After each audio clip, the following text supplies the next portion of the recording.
Tudo bom, pessoal? Estamos aqui para mais uma aula de biologia. Hoje a gente vai dar continuidade ao módulo 5. Vocês já estudaram mutações e eu estou aqui hoje para falar de biotecnologia. Vamos dar uma olhada nesse capítulo muito legal. Vamos começar definindo o que é biotecnologia.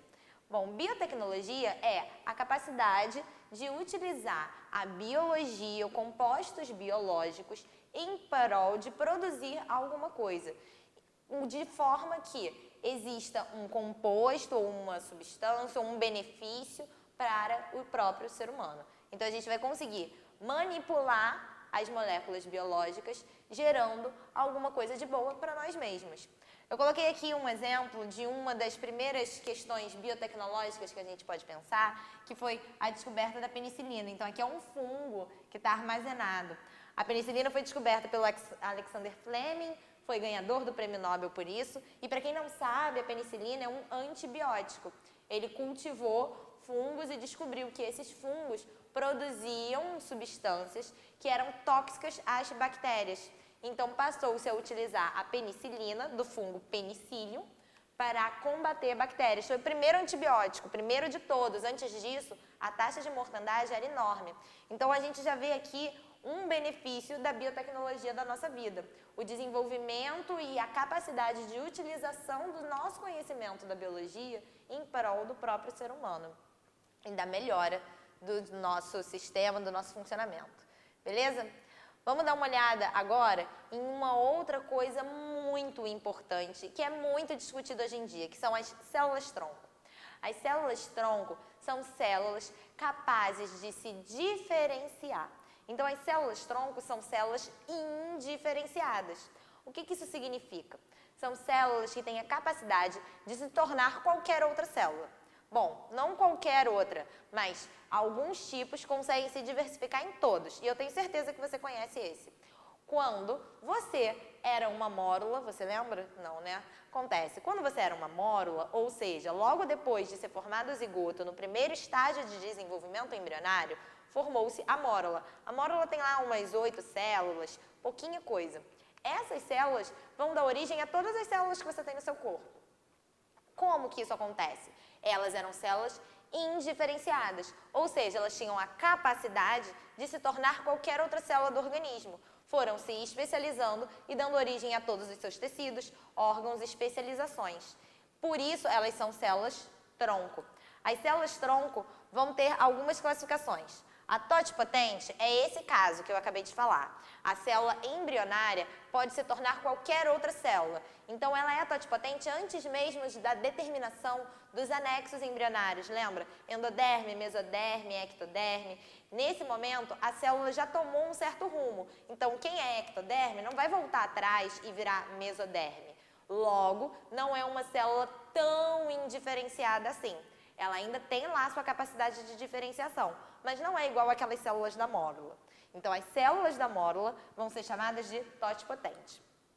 As células pluripotentes são essas outras que eu acabei de falar. Já num estágio um pouco maior de desenvolvimento embrionário, quando acontece a formação do blastocisto, certas células ainda possuem a capacidade de se diferenciar nos outros tecidos. Porém, não tem como voltar atrás e retornar para serem as células que eram quando eram mórula. Logo, essas células vão ser chamadas de pluripotentes. Além delas, nós ainda temos as multipotentes, que são as células-tronco na versão adulta. É aquela célula-tronco que vai estar no cordão umbilical, que vai estar na sua medula óssea. Essa célula do tipo multipotente ainda tem alguma capacidade de diferenciação, mas é pouca, tá? Apesar disso, ainda é muito maior do que qualquer outra célula sua, que não consegue realizar esse processo, ou seja, não possui plasticidade, não tem capacidade de se tornar um outro tipo de célula caso seja necessário. A célula-tronco consegue perceber o ambiente onde ela está e descobrir qual é a célula que está precisando ser formada. E, a partir disso, ela se diferencia em qualquer outra, variando de totipotente para pluripotente para multipotentes. Lembrando, mais uma vez, que células-tronco adultas são multipotentes. Então, vamos dar uma olhada aqui, ó. Quando era uma mórula completamente indiferenciada, a gente chamava essas células-troncos de totipotentes. toda a capacidade de diferenciação. Ninguém sabe o que vai virar ainda. Em certo momento, com a formação do blastocisto, certas células que ficam no interior da massa têm a capacidade de diferenciação em outros tecidos. Essas são as pluripotentes, mas elas não conseguem retroceder voltando à sua capacidade de totipotência. Por isso, por serem um pouco mais diferenciadas, recebem o nome de pluripotente. E aqui alguns exemplos, então elas vão se diferenciar formando seu sistema circulatório, nervoso, sistema imune e daí vai. Repara que essas células, depois de diferenciadas, vão ser chamadas de unipotentes. O que isso significa? Nenhuma capacidade de diferenciação. Elas só conseguem fazer réplicas via mitose. Então a célula passa pelo seu ciclo celular, divide-se, forma outras células que são cópias, né? E daí a potencialidade delas é menor, a plasticidade delas é menor. Bom, um exemplo aqui de uma célula-tronco adulta é a célula hematopoética, como eu tinha dito, da medula óssea. Então, lá no interior do seu osso, você tem um armazenamento dessas células. São as chamadas células-tronco hematopoéticas do tecido hematopoético. Essas células conseguem se diferenciar em alguns tipos de células, que são as células presentes no seu tecido sanguíneo. Então, plaquetas para fazer cicatrização, glóbulos vermelhos no transporte de oxigênio, glóbulos brancos para defesa, linfócitos também especializadas em defesa. Perceba que ela ainda tem algum nível de plasticidade. Ela consegue se diferenciar em todas elas, mas não consegue, por exemplo, se diferenciar e se tornar uma célula do seu tecido nervoso. Então, ela é uma célula multipotente, uma célula-tronco versão adulta. Bom, aqui eu estou mostrando para vocês como que vai acontecer um processo de aproveitamento dessas células-tronco. O que acontece? Retira-se o DNA de uma célula adulta e nessa célula agora sem núcleo, ou seja, um óvulo sem núcleo, insere-se a famosa massa celular de células-tronco. Essa massa celular agora vai se desenvolver no interior desse ovócito, desse óvulo, e vai gerar mais células-tronco.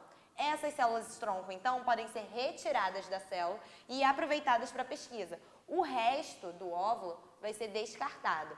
Então, quem trabalha com fertilização in vitro, quem tem a capacidade de aproveitar esses óvulos, consegue utilizá-los para produzir quantidade de célula-tronco e aproveitar essas células-tronco para pesquisa ou para a solução de certas doenças degenerativas. Essas células-tronco depois podem ser adicionadas a algum outro tecido e, como eu tinha dito, elas são indiferenciadas, né? A partir disso, elas aprendem a se diferenciar de acordo com aquele tecido, regenerando. Então, por exemplo, uma doença degenerativa neural, um mal de Parkinson, poderia ser corrigido com a adição de células-tronco que irão se diferenciar em células do tecido nervoso, recompondo essas que foram perdidas, que foram degeneradas, resolvendo então esses problemas degenerativos. Isso é só um dos exemplos dos milhares que a gente tem de utilização de célula-tronco. Aqui a gente tem um problema ético envolvido, porque caso vocês não tenham percebido, a utilização da célula para a incubação da célula-tronco é justamente um óvulo. Então, é necessário que um óvulo seja armazenado, seja guardado num banco e esse óvulo depois é retirado do núcleo. Perceba que inicia-se o processo de diferenciação celular. Então, isso aqui é o início de uma embriogênese. Se essa célula-tronco não fosse retirada, esse óvulo poderia continuar o seu desenvolvimento, podendo gerar um ser vivo, né? E aí, na verdade, ele vai ser descartado. Existem várias nuances nesse processo, sendo, às vezes, um pouco diferente, mas, no geral, ele funciona dessa forma. E daí as questões éticas da manipulação de células-tronco que vão envolver outras células que têm a potencialidade de tornar-se um ser humano. Não estou aqui entrando de forma alguma nas questões morais, éticas, que cada um vai ter em relação a isso. Estou apenas mostrando como é o processo, tá, gente? Mas vale você pensar e tomar sua própria decisão de como que você acha que deveria ser utilizado. Em compensação, esse processo é capaz de salvar várias vidas, de regenerar pessoas que já estariam perdendo movimentos, que estariam perdendo a consciência e por aí vai. Bom, a questão ética é bem grande aqui e vale pensar bastante sobre. Uma outra técnica da biotecnologia é a técnica do DNA recombinante. O DNA recombinante é quando a gente retira um pedaço de um DNA, um gene de interesse nosso, e adiciona esse gene em outro DNA. Para que a gente vai fazer isso? Para a reprodução desse gene. Então, isso normalmente ocorre utilizando o plasmídio das bactérias. As bactérias possuem esse outro DNA circular, né, que a gente vai chamar de plasmídio. Esse plasmídio pode ser clivado e adiciona-se a ele um gene de interesse qualquer. Então, por exemplo, o gene da insulina. E é inclusive assim que acontece a produção de insulina hoje em dia. Uma pessoa que não tem capacidade de produzir sua própria insulina não vai ter insulina no seu corpo e precisa utilizar a insulina artificial. Como que ela é feita em laboratório? Assim, retira-se esse DNA circular da bactéria e adiciona-se a sequência para a produção de enzima. Lembra que o nosso DNA é composto por uma sequência de nucleotídeos e que esses nucleotídeos possuem uma mensagem genética, né? Aquela sequência de bases nitrogenadas, A, T, C, G, blá, blá, blá, blá. E essa sequência de bases nitrogenadas vai servir como código para a produção de RNA mensageiro, que vai servir para a produção de proteínas, de enzimas e por aí adiante. Então, o gene da insulina tem que estar lá no DNA da pessoa. Se esse gene não estiver lá, ela não será capaz de produzir insulina. Isso é uma das causas da diabetes, tá? E aí, em laboratório, consegue-se retirar só o gene de uma amostra de DNA, só esse gene da insulina, retira-se esse gene e adiciona ao plasmídio. O plasmídio, então, agora vai ser chamado de plasmídio recombinante. Para que haja ligação entre eles, utiliza-se uma enzima chamada DNA ligase. Depois disso, faz-se uma cultura dessas células, desses plasmídios. Esses plasmídios agora vão começar a expressar o gene. Expressando esse gene, o material genético deles vai ser transcrito em RNA mensageiro e esse RNA mensageiro produzindo proteínas. No caso, a nossa proteína de interesse, a insulina. Essa insulina, então, é recolhida e pode ser vendida de forma artificial para que as pessoas que não possuem esse gene consigam ter uma vida saudável e normal.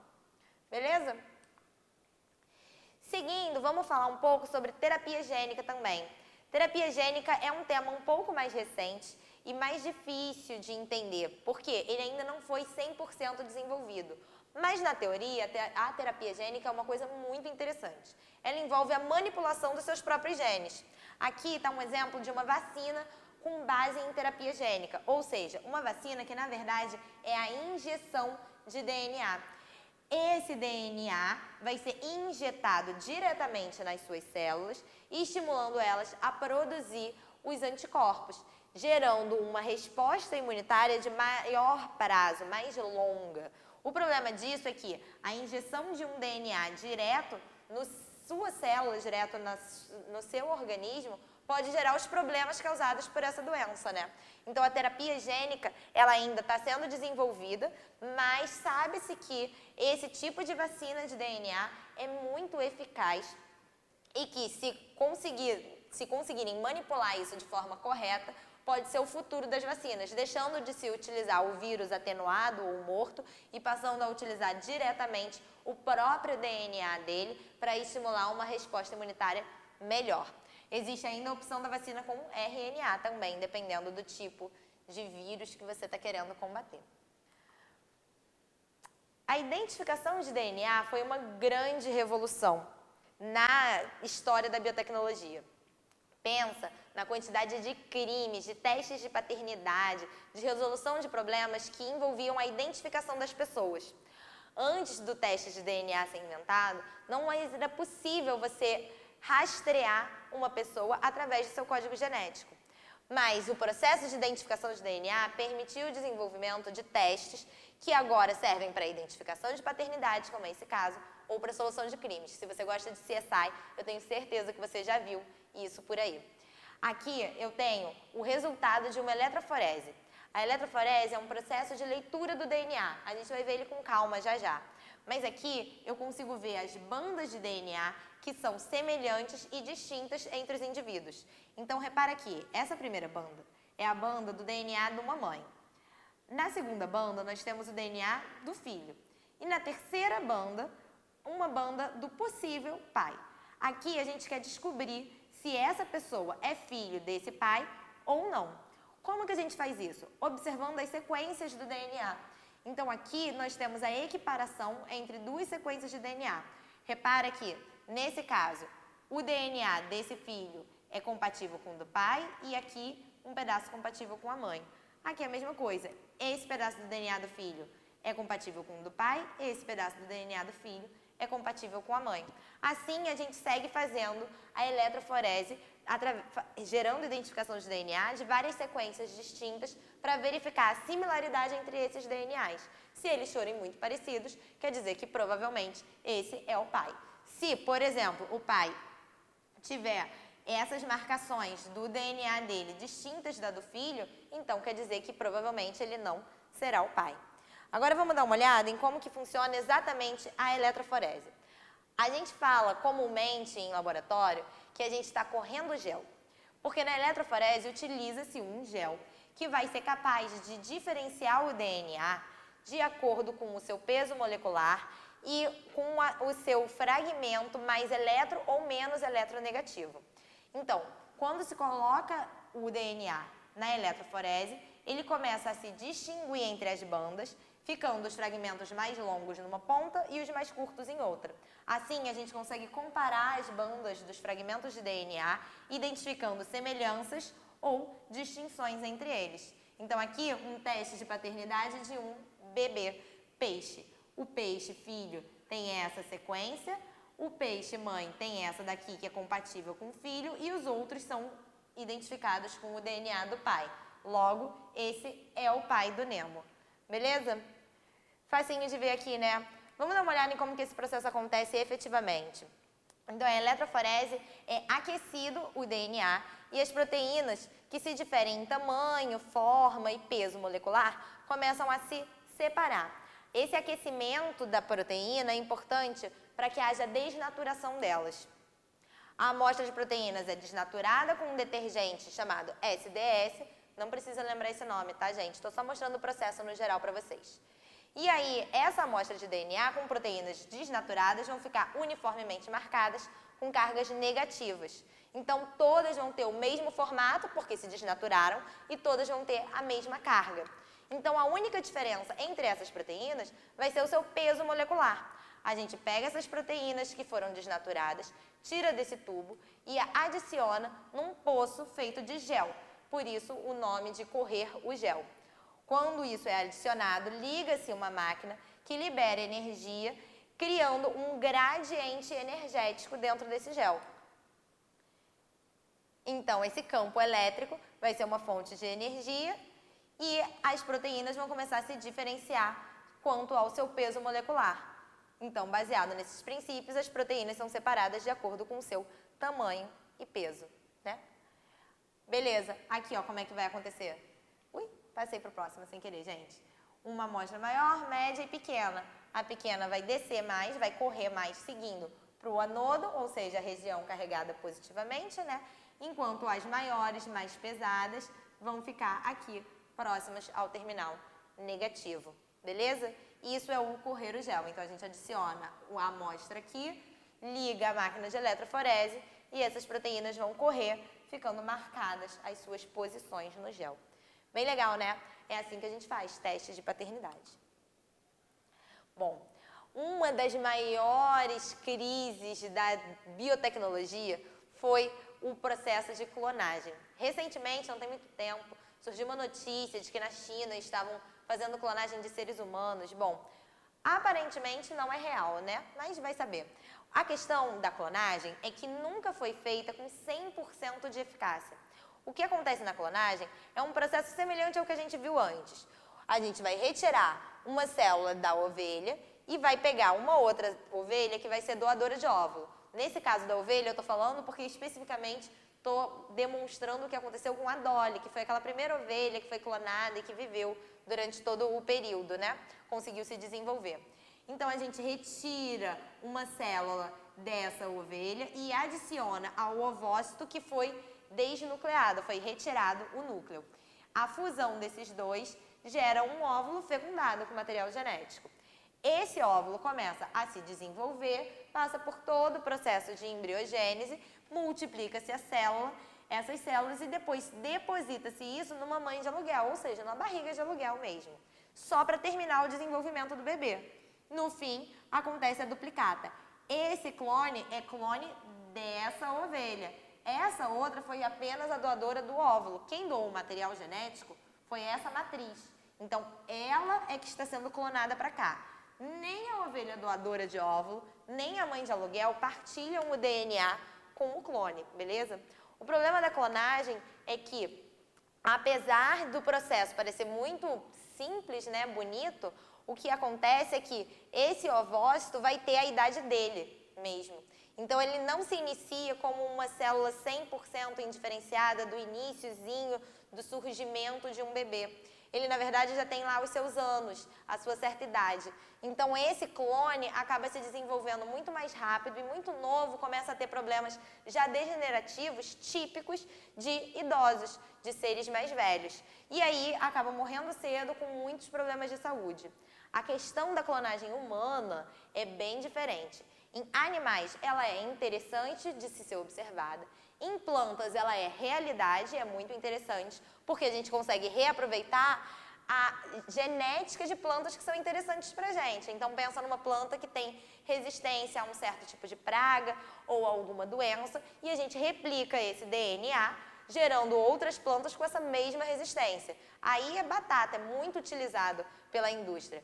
Porém, para seres humanos, é importante lembrar que o bebê vai ter que se desenvolver do mesmo jeito, o que cria um certo problema. Porque criar um clone de uma planta é rápido, né? São algumas semanas, às vezes, até a germinação e está pronto. Um bebê vai depender de uma gravidez de 9 meses, de uma mãe que queira criar esse clone. E é importante também lembrar que o bebê vai sofrer a influência de fatores ambientais. Então, ele vai ser um clone que não é exatamente um clone, além de já nascer com diversos problemas relacionados à idade. Então, a clonagem humana ainda é uma coisa um pouco distante, com muitas questões éticas envolvidas, e pode levar aí a algum tempo até que a gente veja efetivamente um clone humano andando por aí. O projeto Genoma Humano foi um projeto de leitura do material genético. Lembra quando eu falei ali da eletroforese, que eles retiravam, fazia a leitura de uma sequência, ou então, no caso do corte do plasmídio, pegar um gene de interesse, um pedaço do DNA que fosse de interesse? O que eu estava falando era disso, essa sequência de bases nitrogenadas aqui. Então, retira-se esse pedaço e implanta-se isso em outro lugar. Mas como que a gente sabe que esse pedaço é o pedaço do gene que interessa pra gente? Graças ao projeto Genoma Humano. O projeto Genoma Humano fez a sequência de todas as bases nitrogenadas do DNA. Inclusive, depois de ter terminado o sequenciamento das bases de DNA dos humanos, iniciou-se o processo de sequenciamento de outros seres vivos. Hoje a gente tem aí mais de 20 tipos de seres vivos com seu DNA completamente lido, entendido, compreendido. Então, sabe-se toda a sequência de bases nitrogenadas e quais são os genes daqueles DNAs. E isso é muito interessante porque tem várias aplicabilidades, como a gente já viu antes, né? Gente, por hoje é só isso. Muito obrigada, um beijão e até a próxima.